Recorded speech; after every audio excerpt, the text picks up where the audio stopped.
Pro-Chancellor, before I introduce today's occasional speaker, I wish to add my congratulations and doff my hat to all the new graduates. As Pro-Chancellor students, I have the privilege of working alongside, and I have to say learning from, many UTS students, and it never ceases to amaze me how passionate, committed, driven, innovative, talented, resilient, thoughtful and savvy they are. I also have the great pleasure of meeting UTS alumni, many of whom are doing some truly remarkable things. The relationship between the university's reputation and the reputations of each and every alumnus is symbiotic. As the Pro-Chancellor mentioned, you are now part of a strong, vibrant, global alumni community. So remember, the university's achievements are your achievements, and our reputation is due in no small part to the achievements of the 280,000 odd alumni who have walked the well-trodden path before you. Be proud of that, honour that. I look forward to seeing, hearing and reading about your future achievements. It now gives me great pleasure to introduce to you a stellar member of the UTS alumni community and today's occasional speaker, Dr. Jenine Beekhuyzen OAM. Jenine chases moonshots. She thinks big. She's braver than most. What lights Jenine up is seeing people shine, helping others find and believe in their potential, find possibility. She propels them forward. Her evidence-based research and work on the human side of technology, such as AI, has motivated Jenine for more than 2 decades, with the interplay between ethics, emotions, and exploration fueling her passion. Leading 5 school trips to Silicon Valley for technology insights and adventures, she has inspired tens of thousands of school students in STEM entrepreneurship through the Tech Girls Movement Foundation. Her decades of impactful work are based on her ongoing award-winning, internationally published academic research, exemplified in her new book, which is about to come out, Qualitative Data Analysis with NVivo, published by Sage in the UK.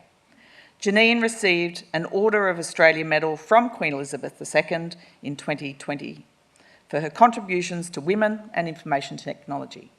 It gives me great pleasure to invite Dr. Jenine Beekhuyzen OAM to deliver today's occasional address.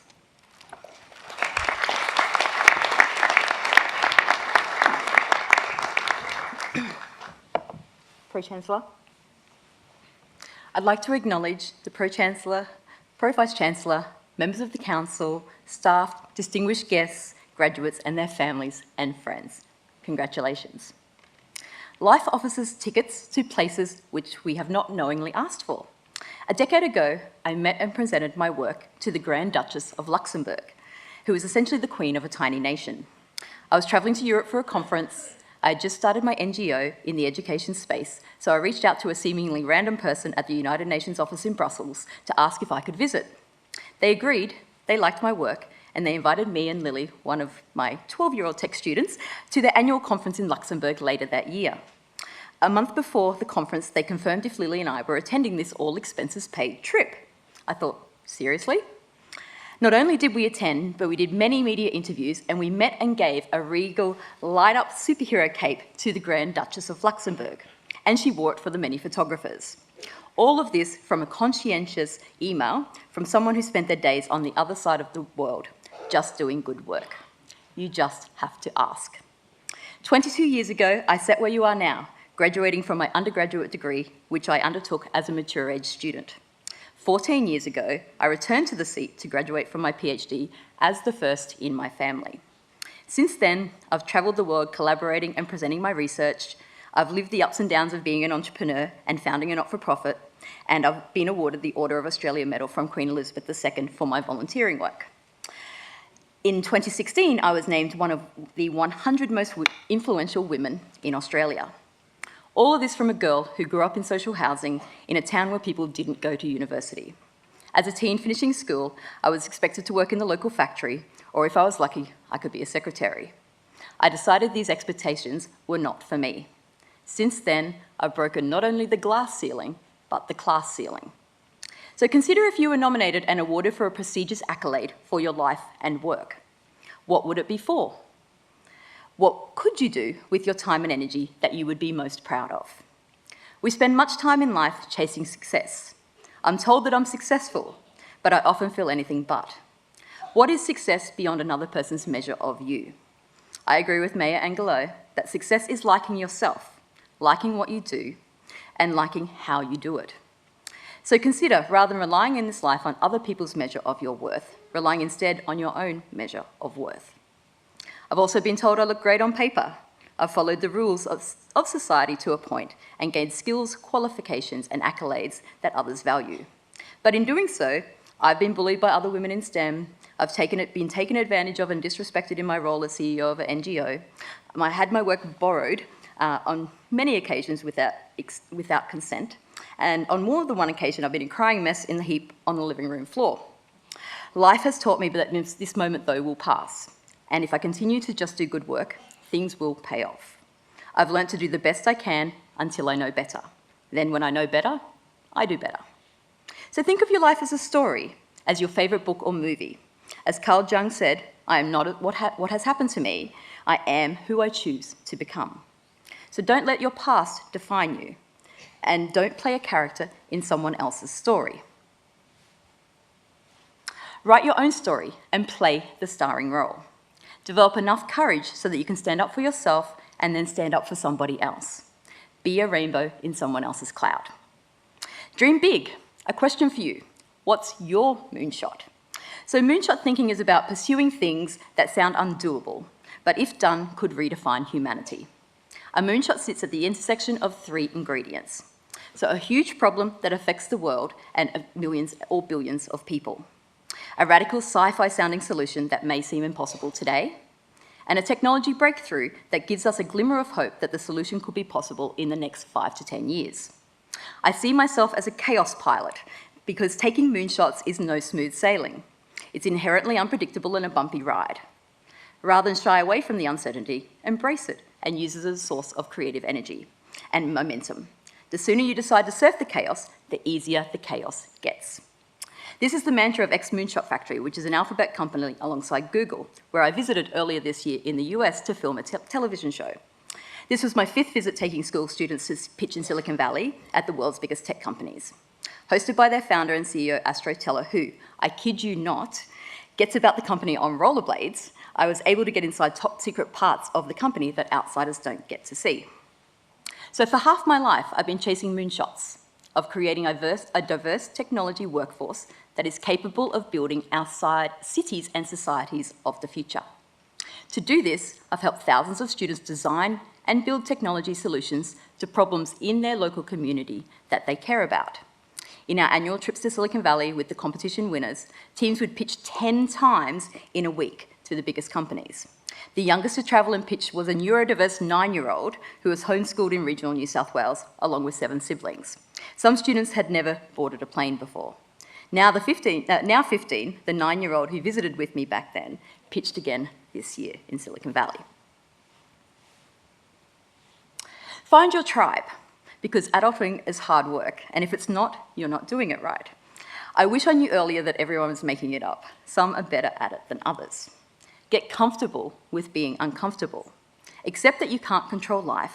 All you can control is your reaction to it. Perfection is impossible, so I find myself as an imperfectionist. I know that weakness is not a limitation or an obstacle to getting to an imaginary point. I embrace it and surround myself with others whose strengths complement my weaknesses. Have you ever noticed the photo that you took of a sunset that doesn't quite look as good on your phone? Remember that when you scrutinise photos of yourself. So having just experienced 2 of the most difficult years of my life and turning 50 a month ago, which to be honest I didn't quite expect, I'm now entering Jenine 5.0. And I realise I've had a defining moment in each of the decades to date that has shaped me, what I know and how I turn up in the world each day. So from my dad passing when I was 5 years old, I learnt the power of independence, the ability to stand on my own, knowing that I have all that I need within me to be the best version of me. Turning my car upside down in the middle of the highway at 2 a.m. early in my driving career, which I don't recommend, I learnt the power of intention and the importance of intentionally making decisions about my future. After all, making no decision is a decision in itself. Undertaking and finishing my PhD, which is literally the hardest thing that I've ever done, I learnt the power of tenacity, and that hard work does pay off. You don't have to be exceptional, but consistent. Stay the course, it is worth it. Confronted with two very big legal cases against my social justice work. One of them was with Marvel and DC Comics for using the word superhero. It was a real David and Goliath battle. I learnt the power of grit, which is defined as firmness of mind or spirit, and unyielding courage in the face of hardship or danger. So after 4 years in battle, I now own the trademark Tech Girls are Superheroes. And killing not one, but two $5 million projects in the past 2 years. I gave them my everything. I learnt the power of resilience. Both projects were highly original with the potential to change the world. But now was not the right time, so it was time they found a timely death. A wonderful thought is that some of the best days of our life haven't yet happened.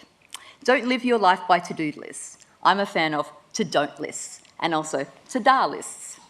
Celebrate milestones and accomplishments like this, no matter how small. So lastly, I'd like to introduce you to Chloe. She's a bright 9-year-old tech girl. Her mother suggested she join the Tech Girls program because her sister had participated and enjoyed it. But Chloe firmly said, no, because I won't be good at it. Fortunately, her mother persisted to invite Chloe, and eventually she agreed to join Tech Girls. Her team built an app to track our single-use plastic use, and they went on to win the competition, beating out 1,000 other students across Australia. Whether Chloe had imposter syndrome or she didn't want to be seen as not being great at something she put her effort into, I wonder how many Chloes we are missing out on in the world. Missing out on their awesome because they opted out for fear of not being good enough. My lesson from this is that invitations are important, especially to those who don't belong, who feel they don't belong. So I encourage you to look around you at those who are opting out, for those who feel like they don't belong, for those we are leaving behind. Let's invite them to join us on this excellent adventure. So education starts here, now that you are graduating. University is an apprenticeship, and it's about learning how to learn. Now it's time to put that learning into action and learn some more. So this is my invitation to you as you graduate today, to create a world around you that is inviting, inclusive, kind, and full of joy, and to leave the planet in better shape than when you arrived. Pro-Chancellor.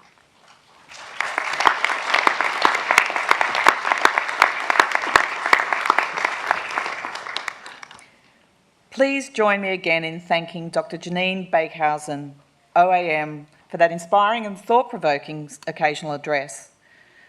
Dr. Beekhuyzen asked you to consider a few things, as did the Pro-Chancellor. But before you do, I think you have time to celebrate. So on that note, let me just say the best wishes and the pride of the university go with you. Congratulations again.